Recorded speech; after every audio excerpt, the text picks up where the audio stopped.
En contexto, de hecho, se encuentra ya lista en el estudio Marta Moya. Buenas tardes. Hola, Rosa, buenas tardes. Hoy hablamos de una carta que se ha filtrado, enviada por Joe Biden a sus homólogos en Israel, exigiendo que permite más entrada de ayuda humanitaria a Gaza, ¿no? Y con una amenaza de fondo.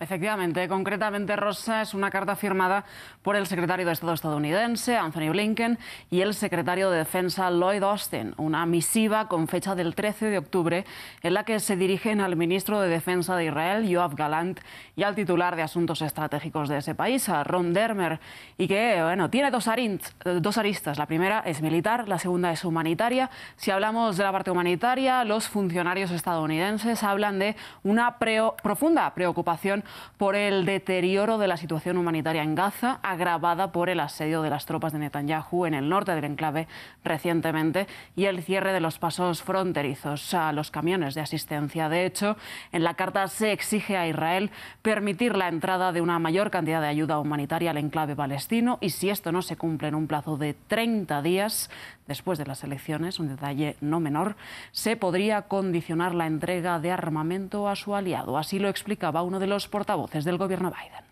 Lo que hemos visto en los últimos meses es que el nivel de asistencia humanitaria no se ha mantenido. De hecho, ha caído más del 50% desde su punto máximo. Por eso, el secretario junto con el secretario Austin pensaron que era apropiado dejar en claro al gobierno de Israel que hay cambios que deben hacer, nuevamente para asegurarse de que el nivel de asistencia que llega a Gaza vuelva a ser superior al nivel muy bajo en que se encuentra hoy.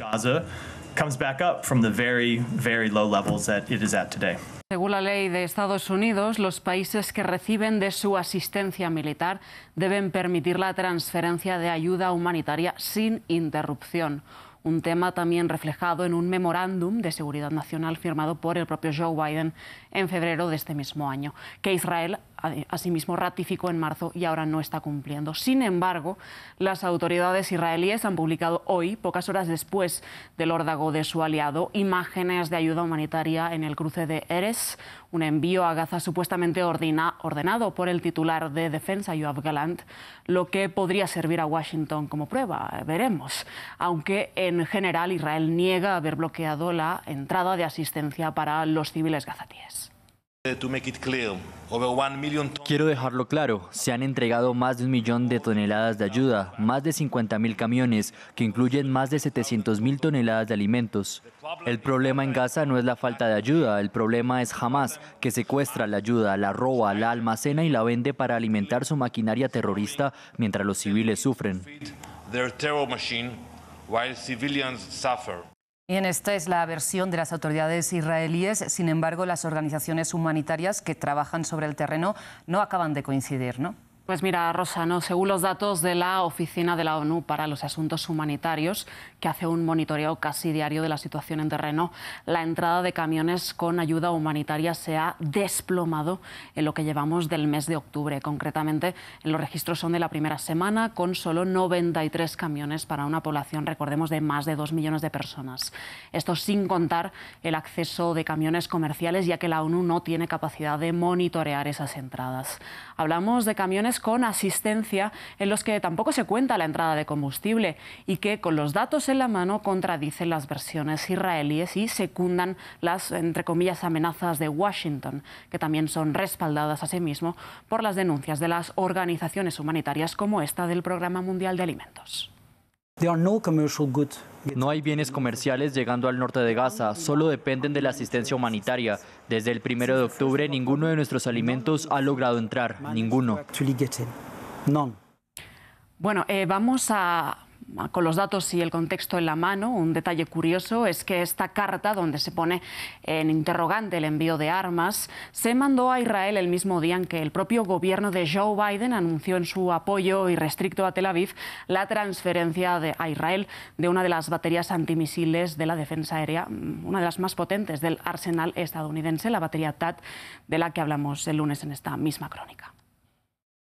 Esta decisión se tomó como parte de los ajustes más amplios que el ejército estadounidense ha realizado en los últimos meses para apoyar la defensa de Israel y proteger a los estadounidenses de los ataques de Irán y las milicias afines a Irán. Por otra parte, Rosa, si hablamos de amenazas sobre la transferencia de armas, esta es la segunda vez en el último año que Washington amenaza con retener el envío de armas a Israel.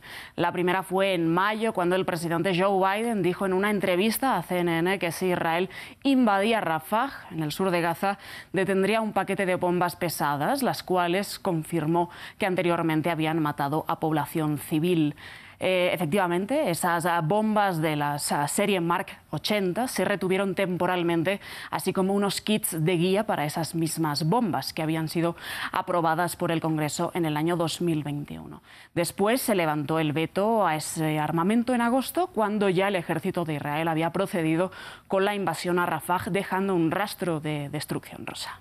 Pero aún así, a pesar de estas reiteradas amenazas, como decías, Marta, también de que agencias estadounidenses como USAID informaran al gobierno estadounidense de que Israel estaba imponiendo este bloqueo de ayuda alimentaria a lo largo de este año de ofensiva, la ayuda militar estadounidense a Israel ha continuado inalterable. Efectivamente, hay que ver si esta suerte de amenaza reciente podría detener el flujo de armas a Tel Aviv, aunque parece bastante improbable.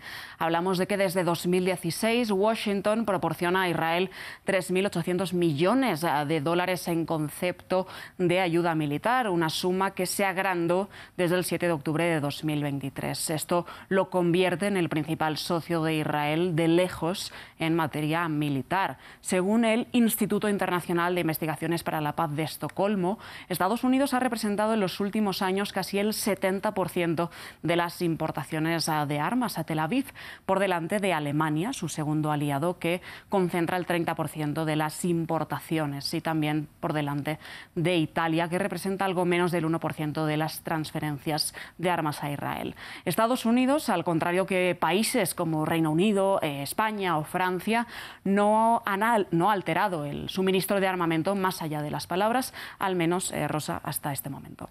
Y precisamente este momento también es interesante de analizar, porque precisamente llega en plena campaña electoral, pero como bien nos contabas, también esta amenaza vence después de las elecciones, ¿no? ¿Cómo se analizan estos tiempos? Pues mira, primero, Rosa, el ultimátum con el que amenaza a Estados Unidos, como dices, es de 30 días, convenientemente después de las elecciones del 5 de noviembre. Esto dicen los críticos, que además subrayan que este eventual embargo de armas llega tarde y en mala forma, ya que los ataques de Israel se están dando en tiempo real, no a un mes vista.